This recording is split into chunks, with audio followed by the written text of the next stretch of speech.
चलिए शांति बनाइए, शांति। करुणा के सागर तथा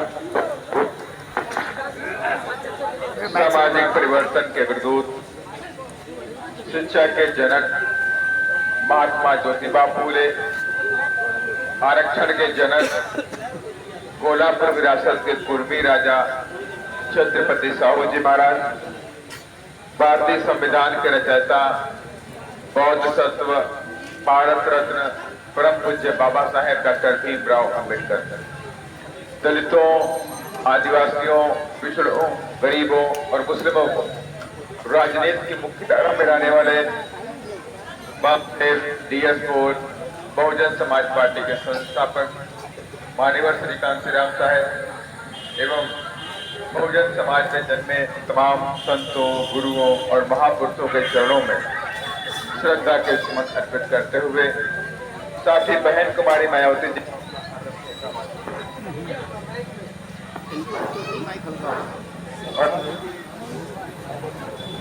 बैटरी बताइए। और आज की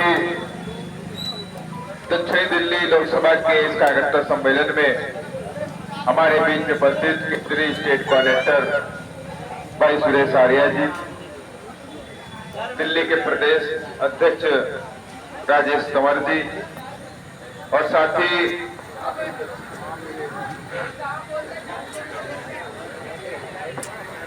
उसने बैटरी के जो बैटरी काम तो नहीं होगी, बैटरी बताइए। बैटरी की चिमटी बिजली वाले लगवा दो, चिमटी बैटरी चिमटी चलाना। अरे वो ना मत बनाओ, चिमटी मारो आगे आगे।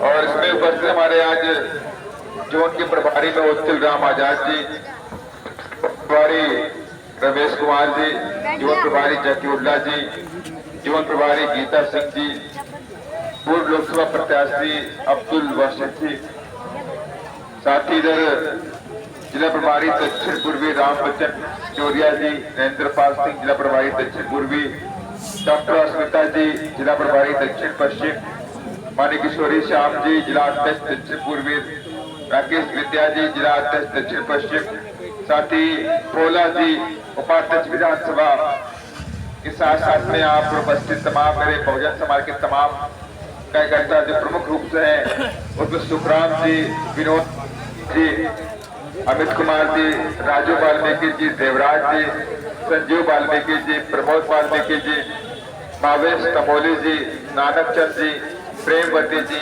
अशोक पवार वाल्मीकि जी, जगमोहन जी, लक्ष्मी जी, राहुल वाल्मीकि जी, शिव कुमार वाल्मीकि जी, राजू चावला वाल्मीकि जी, सुनीता जी, गुड्डी जी, आशा जी, कुसुम जी, शिखमरी जी, उर्मिला जी, शोभावती जी, भागमरी जी, विद्यावती जी, कमला देवी जी, सुनीता जी, शीला देवी जी, आप सभी लोगों के साथ साथ में समाज के जाबाज सिपाहियों, आप सभी लोगों को मैं क्रांति करता हूँ।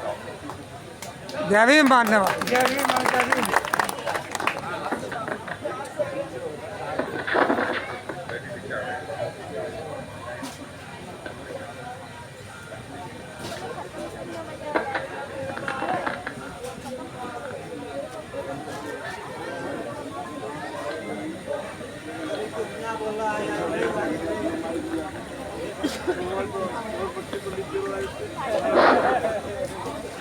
और यहाँ पर उपस्थित तमाम बहुजन समाज पार्टी के जाबाज सिपाहियों, आप सभी लोगों को मैं क्रांतिकारी जय भीम करता हूँ।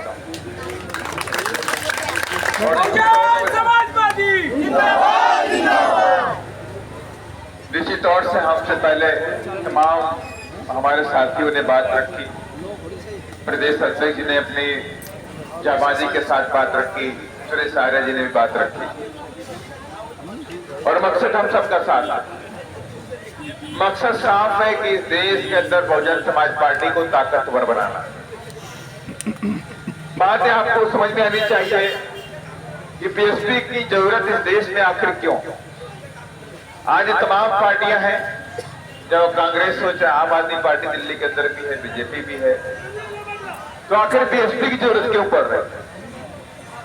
पूरे देश के अगर मैं बात करूं तो अलग अलग प्रदेशों में अलग अलग पार्टियां हैं, लेकिन तब भी पूरे देश के अंदर जो बहुजन समाज के लोग हैं, चाहने वाले लोग हैं, जो अपने महापुरुषों की विचारधारा पर चलने वाले लोग हैं, जो बाबा साहब के संविधान को मानते हैं, उन सबके मन में रहता है कि मेरी बीएसपी मजबूत होनी चाहिए। अगर बीएसपी है तो हमारा मान सम्मान भी है, अगर बीएसपी नहीं है तो हमारा मान सम्मान भी नहीं है। आज इस दिल्ली की भी बात नहीं कर रहा, पूरे देश के अंदर चाहे दलित समाज के हो, चाहे आदिवासी समाज के हो, चाहे पिछड़े समाज के हो, चाहे गरीब समाज के हो, जो भी लोग हैं उन सबके मन में रहता है। और रीजन भी उसका है, बहुजन समाज पार्टी कहती है जब हम इस देश में आएंगे तो बाबा साहब के संविधान को पूरी तरह से लागू करके रहेंगे। और जनता की सोच को कहते हैं, और इसके लिए माना कांशीराम साहब ने भी नारा दिया था, संविधान के सम्मान में बीएसपी, ये हमने नहीं माना, कांशीराम साहब ने कहा। और ये बाबा साहब ने भी कहा कि मेरे बच्चों, जब तक तुम्हारे शरीर में खून का आखिरी कतरा है तब तक तुम्हें अपने संविधान की रक्षा करनी है, और जब तक ये संविधान जिंदा है तब तक मैं तुम सबके बीच में जिंदा रहूंगा। और आज तमाम पार्टियां कहीं ना कहीं हमारे संविधान को कमजोर करने में लगी। तमाम वो पार्टियां जो संविधान के दायरे में नहीं रहते, संविधान के सिस्टम में काम नहीं करते। अगर मैं दिल्ली की बात करूं, जो भी पार्टियां इस प्रदेश के अंदर सत्ता में रही, चाहे लंबे अरसे तक कांग्रेस भी रही, लंबे समय तक यहाँ आम आदमी पार्टी भी रही, उससे पहले बीजेपी भी रही, और अब फिर से बीजेपी भी, लेकिन इन लोगों ने दिल्ली के अंदर बाबा साहब के संविधान को नहीं लागू, बाबा साहब के संविधान के अनुरूप नहीं काम किया। इन्होंने हमें गरीब से गरीब बनाए रखने में अपनी जीत को महसूस किया।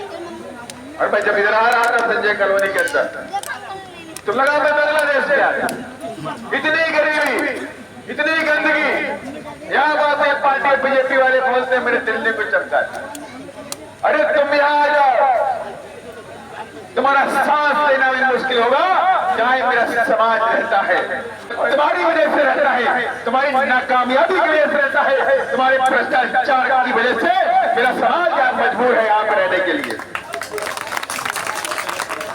और आज ये बात मैं आपसे कहना चाहता हूँ, अभी हमारे तमाम साथियों ने भी कहा, संजय कॉलोनी के अंदर माननीय कांशीराम साहब अग्निया बहन जी कई बार आए, और माननीय कांशीराम साहब उस वक्त पूरी दिल्ली के अंदर झुग्गी झोपड़ियों में जाकर के मीटिंगें करते थे, और क्या कहते थे, जहां झुग्गी जहां झोपड़ी वही मकान, यही नारा दिया था।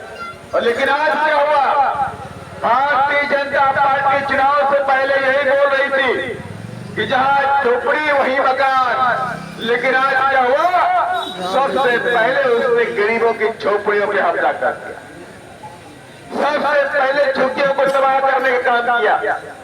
और एक क्यों नहीं, लाखों मकानों को निस्तो नाबूद कर दिया गया। और उन जमीनों को क्या करेंगे, ये उन जमीनों को बड़े बड़े धन्ना सेठों को दे करके वहां होटल मॉल बनाने का काम करेंगे, इसके अलावा कुछ नहीं करेंगे। इनकी मंशा नहीं है कि देश के अंदर जो बहुजन समाज के जो लोग हैं अपने पैरों पे खड़े हो जाए। वे नहीं चाहते कि जो दलित समाज के जो बच्चे हैं पढ़ लिख अधिकारी बने, डॉक्टर बने, इंजीनियर बने, वो नहीं चाहते। वे चाहते हैं कि दलितों के बच्चे नाले और गटर साफ करते आ रहे हैं तो इनके बच्चे हमेशा नाले और गटर ही साफ करते रहे। ये हमारी सोच नहीं है। आम आदमी पार्टी भी यहाँ पर लंबे अरसे तक रही। आप देखिए कि राज्यसभा के अंदर उनके कई सारे सांसद है कि नहीं है, तमाम सांसदों के नाम आप देख लीजिए।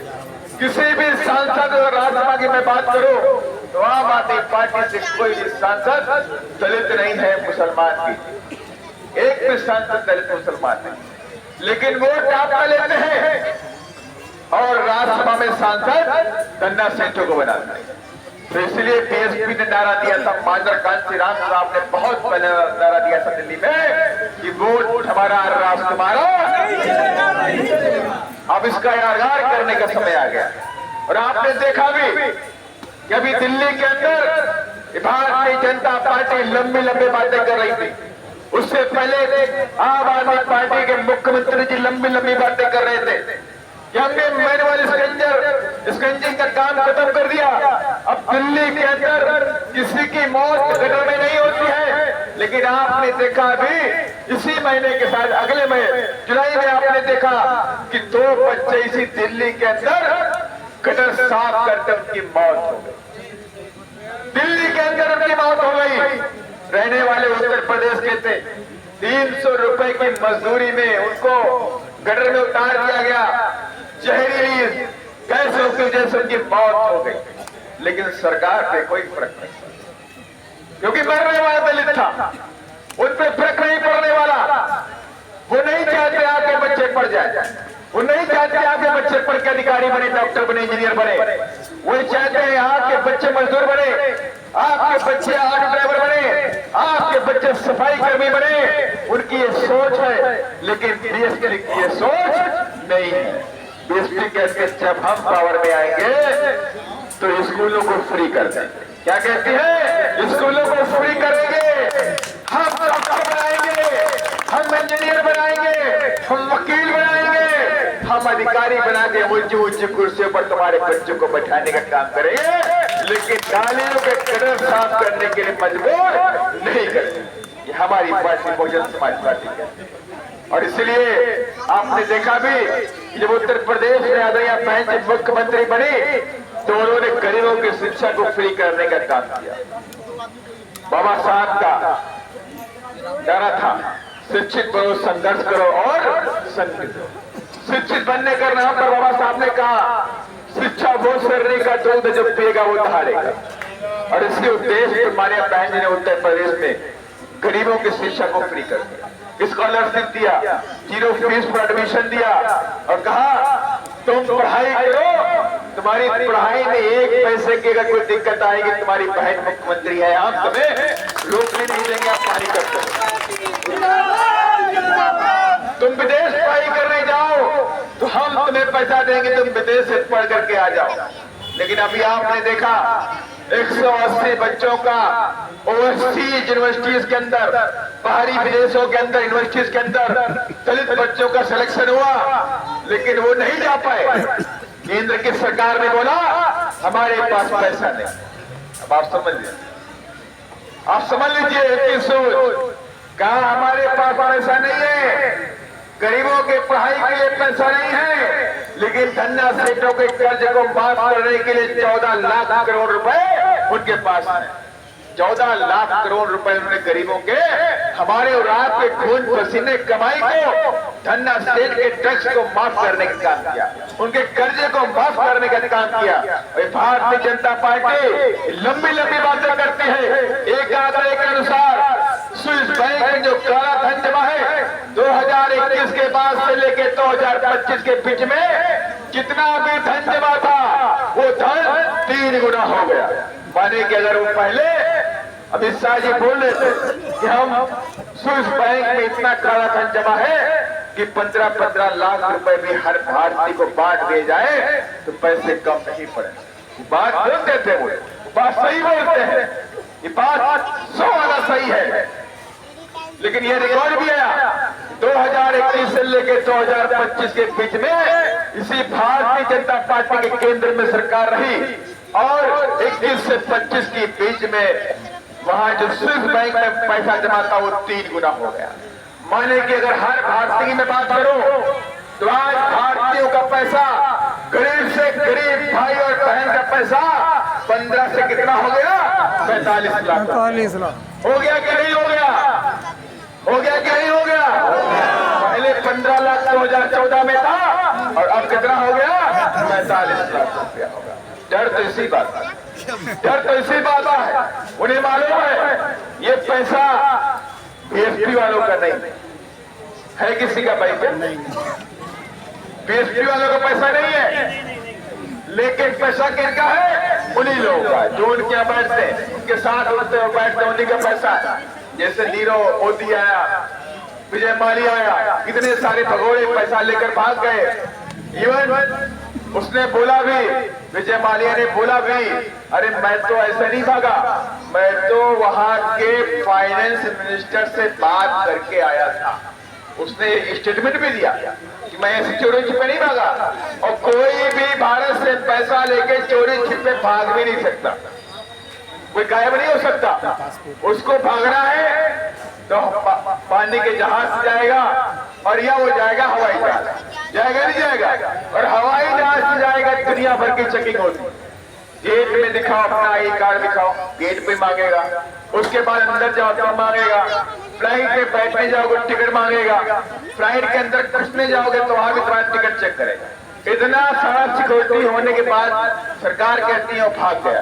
अरे भाग नहीं गया, आपने भगाया है, बकायदा आपने भगाया है, और एक गरीबों के पैसे को लूटा गया है। और इसीलिए उनको डर है, अगर बीएसपी आ गए तो एक एक पैसे का हिसाब लेना हम जानते हैं। हम अपने खून पसीने कमाई का हिसाब लेना जानते हैं। ये 14 लाख करोड़ रुपया तुमने किसको दिया, किसको बांटा, उसका हिसाब भी लेंगे, उसका हिसाब भी लेंगे। जो काला धन के रूप में स्विस बैंक में जमा है, वो पैसों को भी लेने का काम करेंगे, और इसी देश के अंदर गरीबों में बांटने का भी काम बहुजन समाज पार्टी करती है।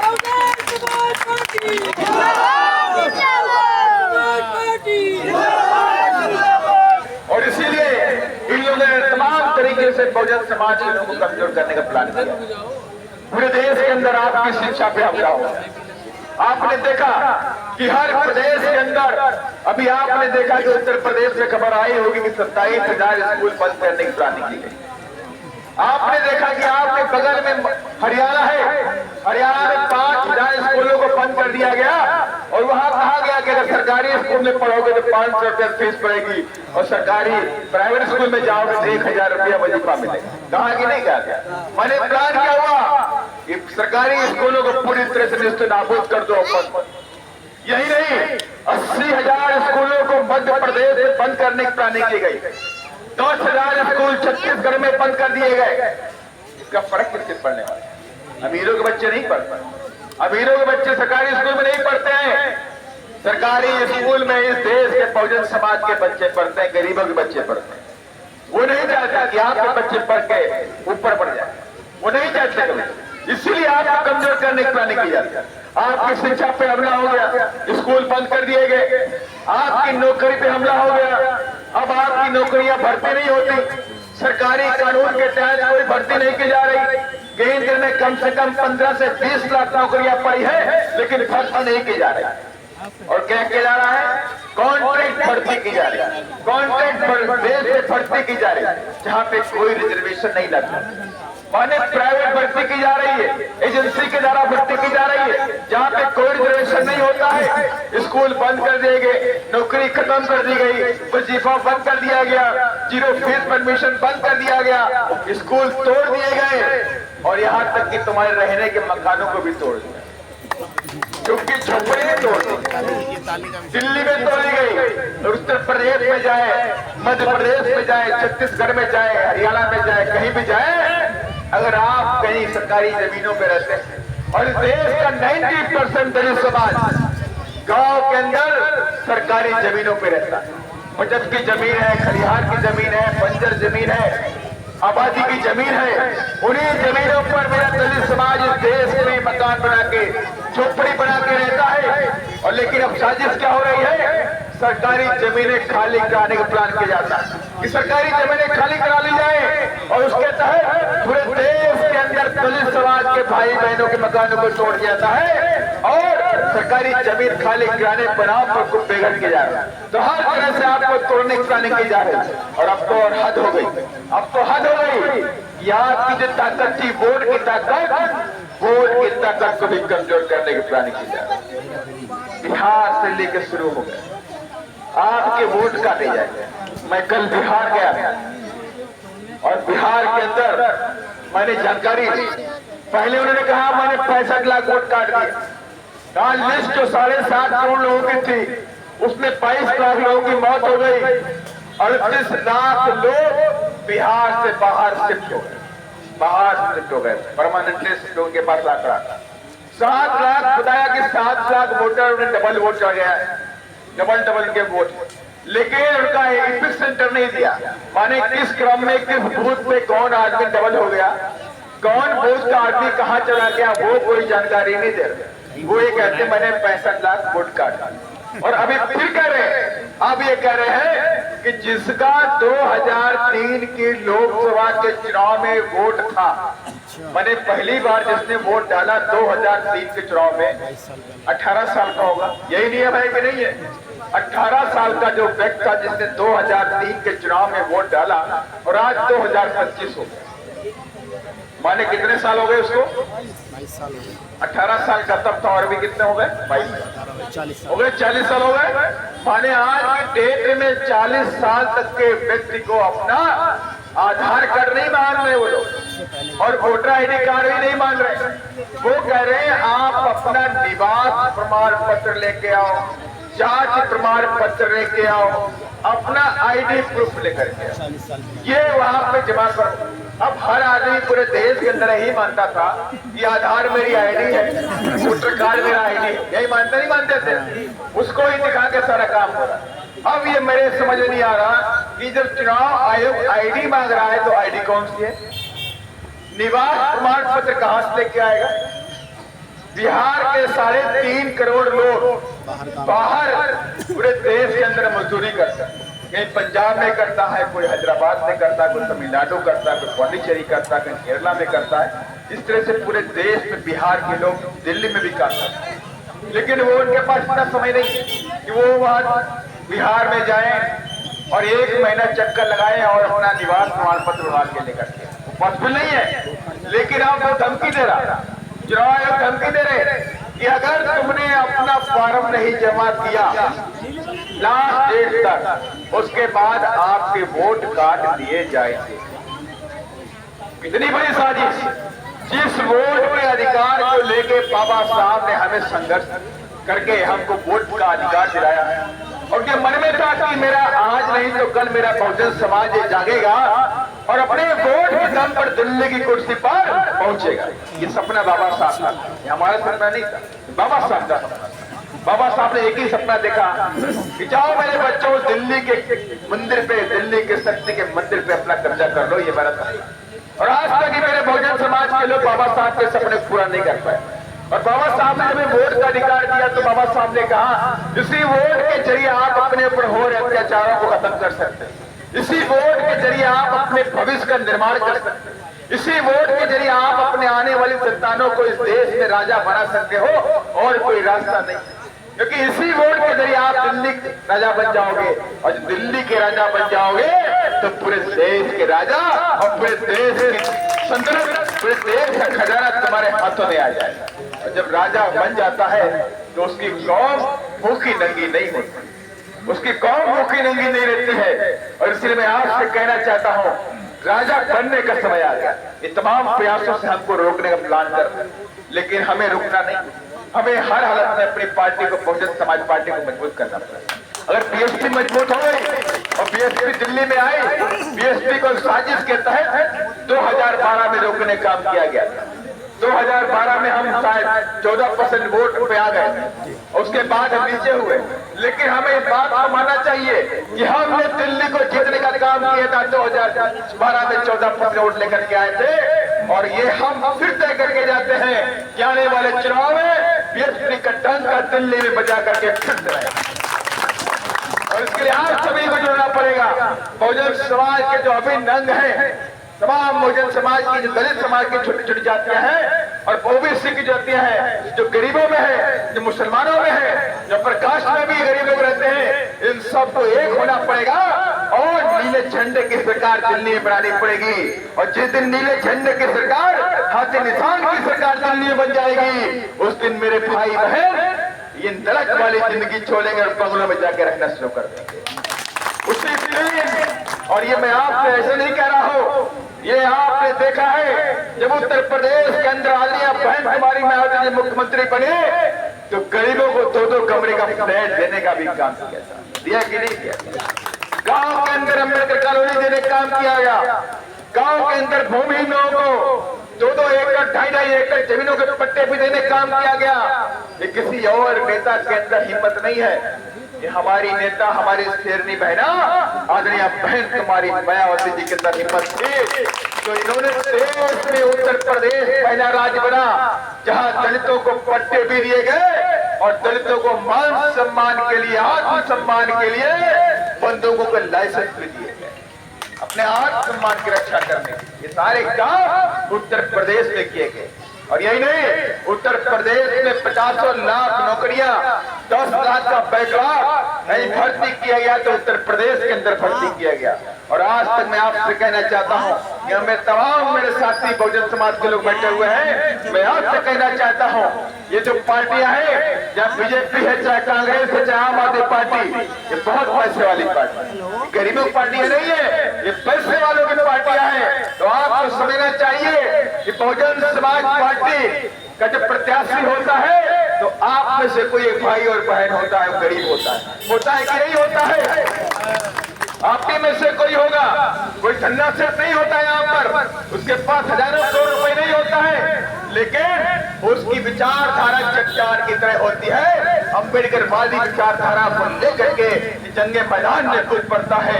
और मैं आपसे कहना चाहता हूँ, बीएसपी कोई कमजोर नहीं है, बीएसपी से गरीब भाई बहन एमएलए बन करके विधानसभा में बैठने काम किए हैं, लोकसभा में जाने काम किए हैं। अगर आप सब एक हो जाओ तो ये धन्ना सेठ हार जाएंगे और बहुजन समाज मेरा जीत जाएगा। लेकिन उसके लिए आपको एक होना पड़ेगा, एक हो करके आने वाले समय में वोट देना पड़ेगा और धन्ना सेठ के लोगों को ललकारना पड़ेगा कि अब तुम्हारा राज नहीं होगा, दिल्ली में बहुजनों का राज इस बार दिल्ली में आने वाला है। जब तक इस तरह की परंपरा आप नहीं बनाओगे तब आपकी पार्टी मजबूत नहीं होती है।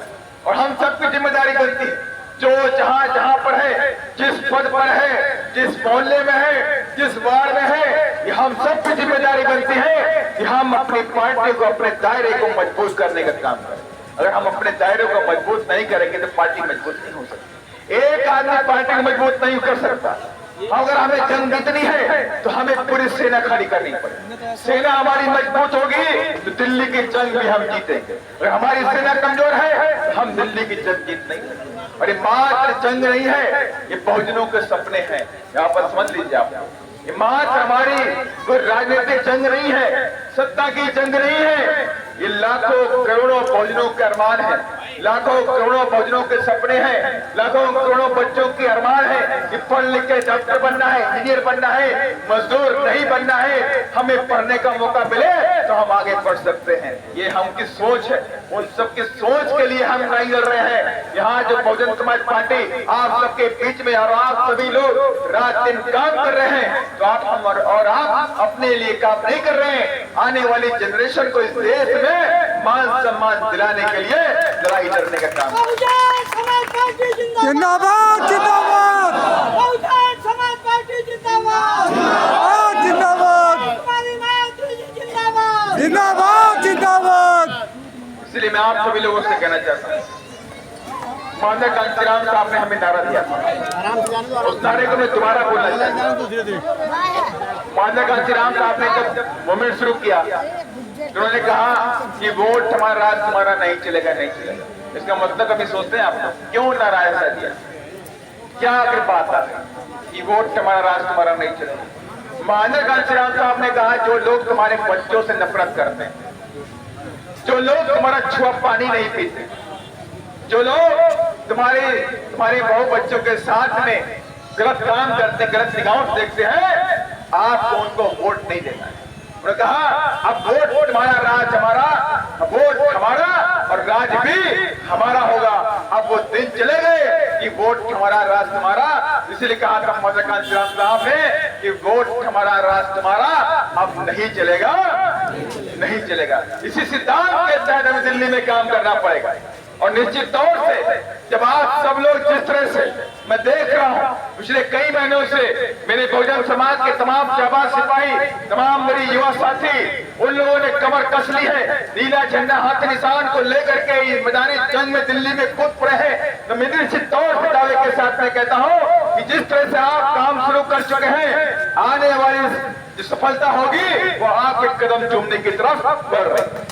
आपके कदम चूमने की आने वाली सफलता और सबसे पहली सफलता आपको मेयर चुनाव में मिलने वाली है। हमारे अध्यक्ष जी बोल रहे थे, हमने डिप्टी मेयर बनाने का भी काम किया कि नहीं किया? अब डिप्टी से काम नहीं चलेगा, सीधा मेयर चाहिए और उसके बाद दिल्ली सीएम भी चाहिए नहीं चाहिए? चाहिए कि नहीं चाहिए? 100% बहुजन समाज पार्टी एकमात्र ऐसी पार्टी है जो बहुजनों से ही अपने सीएम को बनाने का काम करेगी। हमें ऐसी पूरी आशा और विश्वास है कि आप सभी लोग पूरे तन मन धन के साथ में जिस तरह से इस कार्यालय को, इस मूवमेंट को, इस बहुजन समाज पार्टी को मजबूत करने में लगे हुए हैं, इसको कंटिन्यू मजबूत करते रहेंगे। और मैं आपको वार्निंग भी देता हूं कि तमाम पार्टियां आएंगी नीला झंडा लेकर के, जिसमें आपका हाथ के निशान नहीं है तो मान लेना वो तुम्हारी पार्टी नहीं है। नीले झंडे वाले तो बहुत आए, बहुत बेरूपी आएंगे, जय भीम बोलेंगे, जय कांशीराम बोलेंगे, लेकिन बीजेपी से साठ गाड़ करके तुम्हारी ताकत को कमजोर कर देंगे। इसलिए आप सबको सजग रहना है, आप सबको ताकतवर रहना है, जागते रहना है और इस बार दिल्ली पे नीला झंडा और हाथ के निशान फहरा करके रहना है। इन्हीं सब बातों के साथ मैं फिर से आप सभी लोगों को मैं बहुत बहुत धन्यवाद करता हूं कि आप सभी लोग इतनी भारी संख्या में इधर बैठे हुए हैं। और मैं चाहता हूं कि मेरे साथ आप सभी लोग महापुरुषों के मान सम्मान में दायरा काम करेंगे। बाबा सर्वमर रहे, बाबा सर्वमर रहे, कांशीराम सर्वमर रहे। बीएसपी की क्या पहचान? नीला झंडा हाथी निशान, जी संघर्ष करो, हम तुम्हारे साथ हैं, जी संघर्ष करो, हम तुम्हारे साथ हैं। महात्मा फूले अमर रहे, अमर है, अमर है, सतीश साहू जी महाराज अमर रहे, अमर है, अमर है, गाड़िए अमर रहे, अमर है, अमर है, मीना भाना अमर रहे। अमर है, अमर है। जय भीम, जय भारत। धन्यवाद।